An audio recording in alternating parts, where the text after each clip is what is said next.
Olá, tudo bem com vocês? Eu tô bem e nesse vídeo eu quero falar um pouco mais sobre o conceito de desobediência civil, que é um conceito que aparece na obra do filósofo norte-americano Henry David Thoreau, que está contextualizado no século XIX dentro de uma tradição conhecida como transcendentalismo norte-americano. E o conceito de desobediência civil aparece na obra dele, que a princípio se chama Resistência ao Governo Civil, mas que depois fica muito marcada por conta desse conceito de desobediência civil e acaba sendo conhecida mais como somente desobediência civil.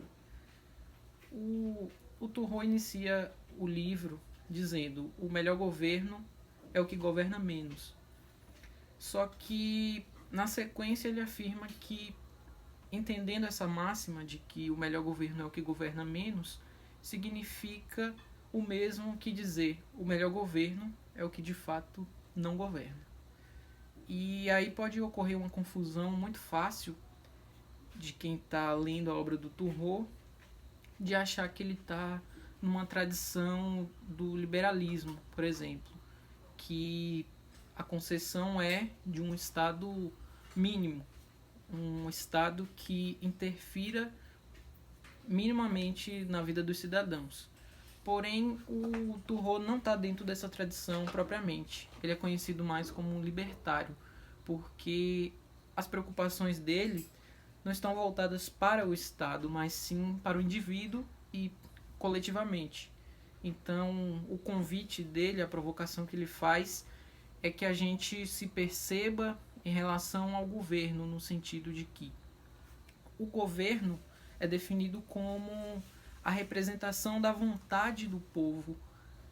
Então, se de fato um governo governa menos ou não governa de fato, seria uma representação ou um reflexo da sociedade, no sentido de que essa sociedade se desenvolveu conscientemente e politicamente de maneira que não precisa mais que o governo interfira nela com ações na vida das pessoas e na própria sociedade.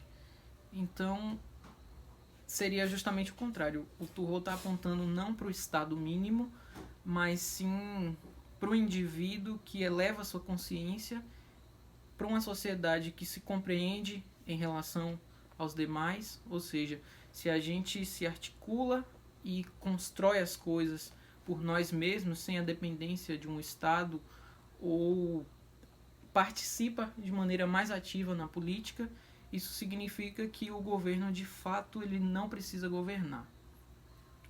E aí a ideia de desobediência civil dele está pautada no seguinte: dentro da articulação desse governo representativo, ele é sempre o reflexo da maioria, não de toda a sociedade, mas da maioria que permitiu com que ele chegasse ao poder.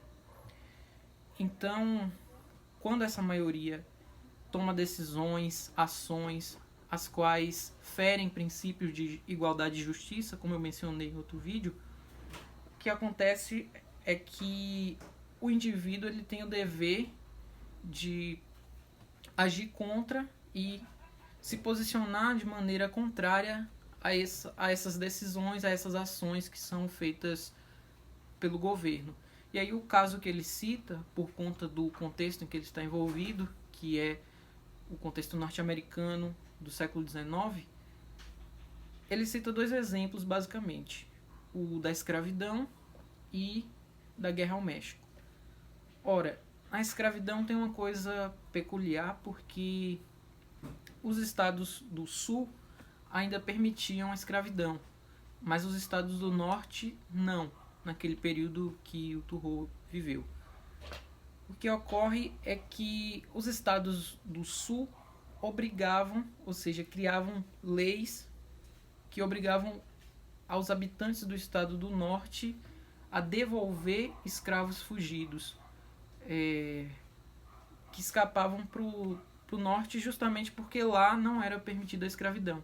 Então, o Turro chamou a atenção para uma coisa que poderia ou deveria incomodar muitas pessoas, que é por que que os estados do norte, que nós não moramos lá,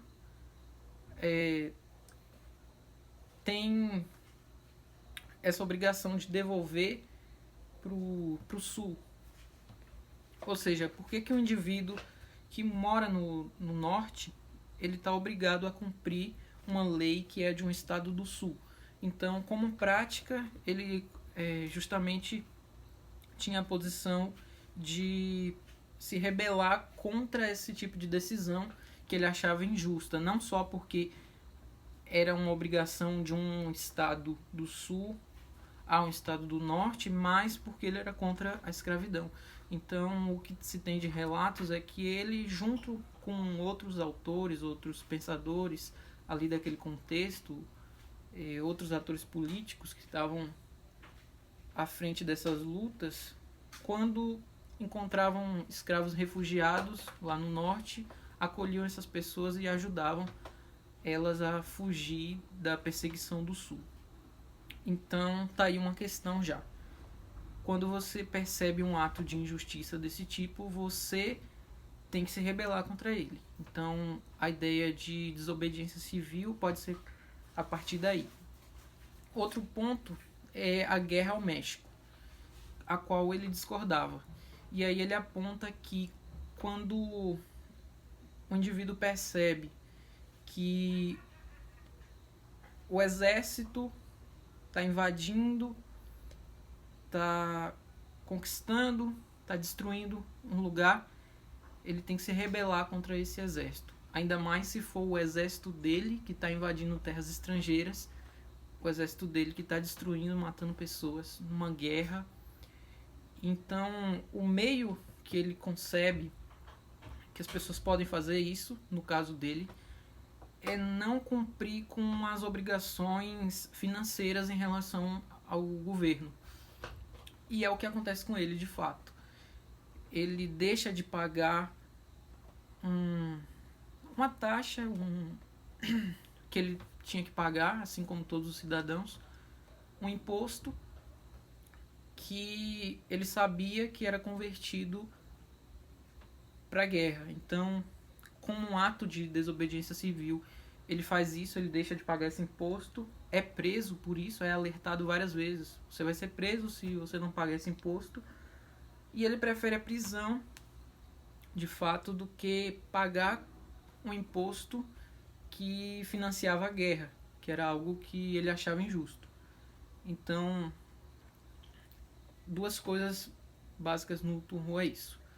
O governo, ele é um reflexo da sociedade, ou seja, a gente vai chegar ao melhor governo, que para ele de fato é um governo que não governa, quando a nossa sociedade estiver preparada para isso. Sendo esse reflexo imediato, o governo é um reflexo da sociedade, então, melhorando a sociedade, consequentemente, a gente vai ter um governo melhor. Ou que, no caso, seria um governo que não governa. E o outro ponto é essa obrigação moral, praticamente, por assim dizer, de se rebelar contra atos injustos. Então a gente pode entender a desobediência civil enquanto uma revolta, uma tomada de consciência em relação ao contexto em que vivemos, às ações de um governo que supostamente nos representa. Então o Turro está dizendo isso. Se nós, enquanto indivíduos, mas também coletivamente, percebemos certas ações de um governo que nos representa, que foi eleito para nos representar, mas que essas ações ferem princípios de liberdade, de justiça, nós temos a obrigação de agir contra esses princípios. E, paralelo a isso, tentar construir uma sociedade que se autorregula. Por isso que eu disse que ele é um libertário, no sentido de que ele está falando dessa tomada de consciência, que seria a compreensão da liberdade ou algo do tipo, quando nos compreendermos em relação ao contexto, em relação a nós mesmos e nos rebelarmos contra esse tipo de atitude, esse tipo de ação. Então, basicamente, o que eu tinha para dizer hoje era isso. De novo, a indicação do livro Desobediência Civil, do Henry David Thoreau, que assim, é um livro que eu tomo como algo, um convite à reflexão. Então, é algo que eu estou sempre dando uma olhada, volta e meia eu estou lendo e tentando também escrever sobre ele agora. E além disso, deixar sempre a indicação de que leiam meus textos. Estão disponíveis de maneira gratuita no Medium. O último, inclusive, foi sobre a quarentena já, onde eu abordei basicamente por que devemos nos preocupar com a política diante desse cenário. Então, tá lá no Medium, vocês podem entrar e acessar gratuitamente todos os textos que eu disponibilizei por lá. Sigam meu canal no YouTube, sigam no Instagram,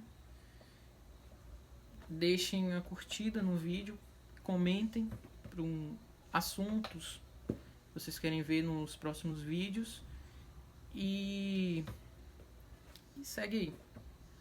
Um abraço, espero que todos estejam bem aí nos seus lares, os que puderem, obviamente. E em breve acho que a gente vai poder se reunir para discutir com as pessoas. Enquanto isso não acontece, a gente vai discutindo por aqui e por outros meios que a gente encontra. Mas o importante, acima de tudo, é tentar não se entregar totalmente para essa situação e continuar lendo, pensando a respeito, refletindo e debatendo, que é assim que a gente pode construir essa sociedade melhor, como diz o